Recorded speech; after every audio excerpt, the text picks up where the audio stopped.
అనంతమైన సాగరంలో రక్షణ కవచాల వారు నిశ్శబ్దంగా వేటాడటంలోనైనా లక్ష్యాన్ని ఛేదించడంలోనైనా వీరికి వీరే సాటి.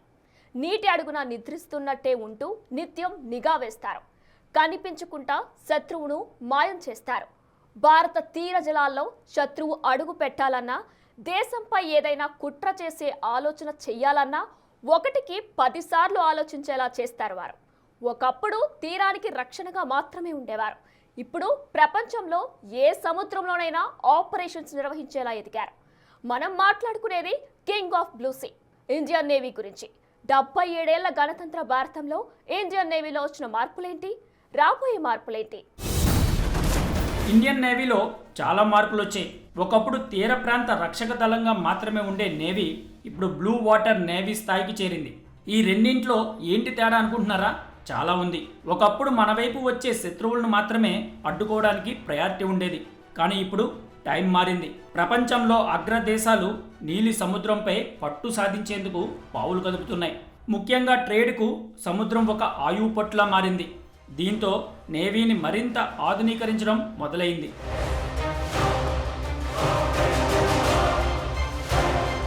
ఇప్పుడు ప్రపంచంలో ఎక్కడైనా ఏ సముద్రంలోనైనా ఆపరేషన్ నిర్వహించే సత్తా ఇండియన్ నేవీ సొంతమైంది. మన దేశానికి 3 వైపులా సముద్రమే ఉంటుంది. ఇదొక్క కారణం చాలు మనకు అత్యాధునికమైన నేవీ ఎంత అవసరమని చెప్పడానికి.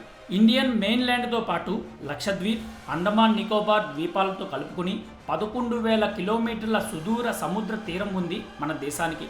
వీటికి పహారా కాస్తూనే మన దేశ లక్ష్యాలను సాధించేందుకు బిహైండ్ ది ఎనిమీ లైన్స్ పనిచేయాల్సిన అవసరం ఉంది మన నేవీకి. అందుకే ప్రస్తుతం నేవీకి అత్యంత ప్రాధాన్యత ఇస్తోంది కేంద్ర ప్రభుత్వం.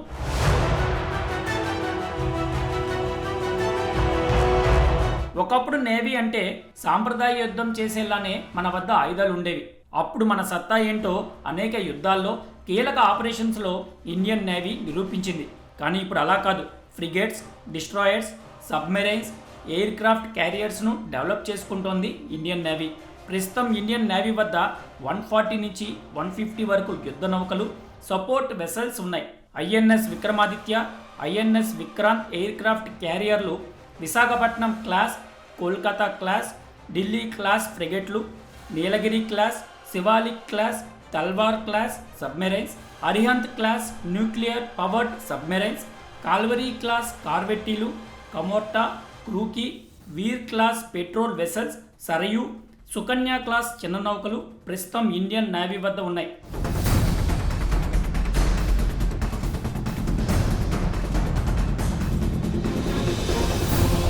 వీటితో పాటు ప్రపంచంలో అత్యంత వేగవంతమైన supersonic cruise missile BrahMos, Israel సహకారంతో రూపొందించిన ఈ surface to air missile Barak 8, nuclear submarine నుంచి ప్రయోగించే సామర్థ్యమున్న సాగరిక K-15 మిసైల్, స్వదేశీ పరిజ్ఞానంతో తయారైన భారీ టోర్పడో వర్ణాస్త్ర మన నేవీ సొంతం. ఇవన్నీ కూడా శత్రు దేశాల సబ్మెరైన్లు, నేవీ షిప్లను వేటాడి మట్టుబెడతాయి.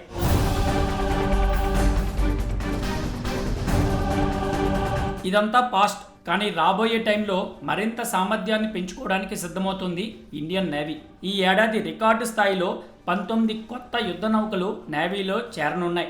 నీలగిరి class stealth frigate INS Taragiri ఈ ఏడాది నేవీలో చేరనుంది. వీటిని శత్రువుల రాడార్లు అంత తేలిగ్గా పసిగట్టలేవు. యాంటీ సబ్మెరైన్ క్రాఫ్ట్స్ను కూడా చేర్చుతున్నారు. సముద్రం అడుగున దాక్కున్న శత్రువులను పట్టుకోవడానికి ఆన్రోత్ వంటి శక్తివంతమైన నౌకలు నేవీలో చేరనున్నాయి. అంతేకాదు, న్యూక్లియర్ పవర్తో నడిచే రెండో సబ్మెరైన్ ఐఎన్ఎస్ అరిగాత్ కూడా ఫ్లీట్లో చేరనుంది.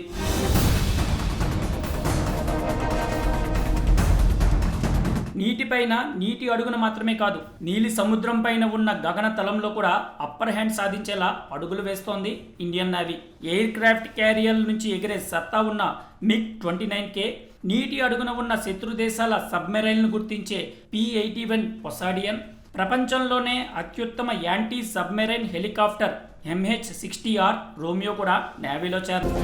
ఇండియన్ ఆర్మీ పునాది, ఎయిర్ ఫోర్స్ ఓ కోట. కానీ ఇండియన్ నేవీ అనేది ఓ కవచం. భారత్కు 3 వైపులా ఉండేది సముద్రమే. భారత్ ఆర్థిక వ్యవస్థకు లైఫ్ లైన్ సముద్ర మార్గమే. అందుకే నేవీ ఇప్పుడు మనకు అతి ముఖ్యమైనది. దీంతో పాటు కాలం మారుతుంది, యుద్ధం తీరు మారుతుంది. అందుకే ఇప్పుడు నేవీ సరికొత్త రూపును సంతరించుకుంటుంది. ఆయుధాలు, యుద్ధ నౌకలతో పాటు మరో వ్యవస్థను కూడా రూపొందించుకుంటుంది. ఇండియన్ నేవీ ముందున్న సవాళ్లు, లక్ష్యాలేంటి? ఈ క్వశ్చన్కు ఆన్సర్ సముద్ర సరిహద్దులను రక్షించడం, మన దేశ ఆర్థిక ప్రయోజనాలను కాపాడటం, విపత్కర సమయాల్లో సహాయ కార్యక్రమాల్లో పాల్గొనడం, అంతర్జాతీయ శాంతి భద్రతను ప్రోత్సహించడం. అంతే. ఆన్సర్స్ వినడానికి చాలా సింపుల్గా ఉన్నా ఇది ఆచరణలోనే చాలా కష్టమైన పని. ఎందుకంటే భారత్కు 11,000 కిలోమీటర్ల పొడవైన తీరం ఉంది. ఇదే మొదటి సవాల్ కాగా, పక్కలో బల్లంలా అటు చైనా, ఇటు పాకిస్తాన్, ఇప్పుడు కొత్తగా బంగ్లాదేశ్.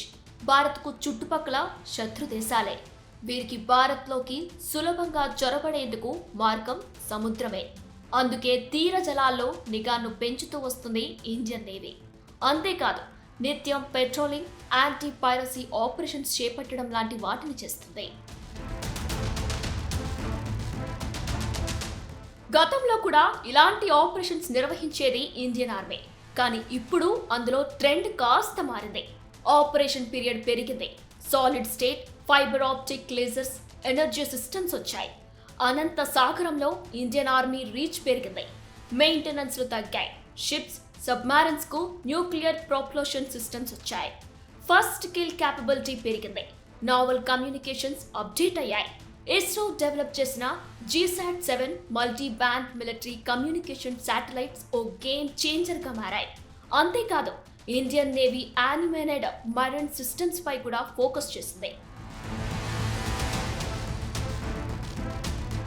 2050 వరకు నేవీ సరికొత్త రూపంతో పాటు అత్యంత శక్తివంతంగా మార్చాలనేది భారత ప్రభుత్వ ఆలోచన. ఇందులో భాగంగా సరికొత్త ఎయిర్ క్రాఫ్ట్ కెరియర్లతో న్యూక్లియర్ పవర్డ్ సబ్మారిన్లకు చేర్చేందుకు ప్రణాళికలు రచిస్తుంది. అదే సమయంలో వ్యూహాత్మక ప్రాంతాల్లో కొత్త నేవీ బేస్లను ఏర్పాటు చేసే పనిలో కూడా ఉన్నారు. అంతేకాదు, మల్కా జలసంధికి దగ్గరలో ఉన్న అండమాన్లో ఇప్పటికే INS బాజ్ బేస్ను రన్ చేస్తుంది ఇండియన్ నేవీ. చైనా నేవీ కదలికలపై నిఘా వేయడంతో పాటు ఏదైనా ఆపద ఉందని గమనిస్తే వెంటనే రియాక్ట్ అయ్యేందుకు ఈ బేస్ ఉపయోగపడుతుంది. ఇక కొత్త బేస్ల విషయానికి వస్తే INS వర్ష పేరుతో విశాఖలో ఓ బేస్ను నిర్మించే పనిలో ఉంది. ఇది న్యూక్లియర్ సబ్మారిన్ల కోసం ప్రత్యేకంగా నిర్మిస్తున్నారు. అండర్ గ్రౌండ్ టనెల్స్ ఉంటాయి. దీనివల్ల శత్రు దేశాల శాటిలైట్లు మన సబ్మెరైన్లు గుర్తించడం కష్టంగా మారనుంది. లక్షద్వీప్లో INS జటాయును ఏర్పాటు చేశారు. ఇది హిందూ మహాసముద్రంలో నిఘాను పెంచడానికి చాలా ముఖ్యం. అంతేకాదు, విదేశాల్లో తొలి బేస్ను నిర్మిస్తుంది ఇండియన్ నేవీ. మారిషస్కు చెందిన అగలేగా ఐలాండ్లో బేస్ను ఏర్పాటు చేస్తున్నారు. ఇప్పుడు రన్వే, జెట్టీలు నిర్మించడం ద్వారా హిందూ మహాసముద్రంపై మన పట్టు మరింత పెరుగుతుంది. ఇక ఇండియన్ నేవీ గురించి చెప్పుకున్నప్పుడు మెరైన్ స్పెషల్ ఫోర్స్ మార్కోస్ గురించి కూడా ప్రత్యేకంగా చెప్పుకోవాల్సిందే. ఎందుకంటే ఏ షిప్, ఏ సబ్మెరైన్ చేరలేని ప్రాంతాలకు చేరుకొని శత్రువులను అంతమొందించడంలో స్పెషల్ ఈ మెరైన్ కమాండో ఫోర్స్. ఈ కమాండోలను దాడివాలా ఫౌజీ అనే నిక్ నేమ్ కూడా ఉంది. US నేవీ సిల్స్ తరహాలో ఉంటుంది వీరి ట్రైనింగ్. పేరుకు వీరు నేవీ స్పెషల్ ఫోర్స్ అయినా భూమి, ఆకాశం, నీరు ఇలా ఎక్కడైనా యుద్ధం చేయగల సత్తా ఉన్నవారు. సముద్రపు దొంగలు అడ్డుకోవడమైనా కౌంటర్ టెర్రరిజానికి సంబంధించి ఇండియన్ నేవీ ఇప్పటికే అనేక ఆపరేషన్స్ నిర్వహించింది. ఇందులో ఈ మార్కోస్ ది కీ రోల్. సముద్రం నుంచి శత్రువులు తీర ప్రాంతాలపై దాడి చేయడంలో అయినా, శత్రువుల భూభాగంలోకి రహస్యంగా వెళ్లి సమాచారాన్ని సేకరించడమైనా, నీటి అడుగున ఉన్న శత్రువుల యుద్ధ నౌకలు, స్థావరాలపై దాడులు చేయడమైనా, ఇలా పని ఏదైనా ఎవరూ గుర్తించుకుంటా చక్కబెట్టుకుని రావడం వారి పని. ఇలా ఇండియన్ నేవీ కొత్త యుద్ధ నౌకలు, అత్యాధునిక టెక్నాలజీలు, మరింత అత్యున్నతమైన సైనికులతో సాగరాలపై రాజ్యమేలుతూ శత్రువుల వెన్నులో వణుకు పుట్టిస్తుంది.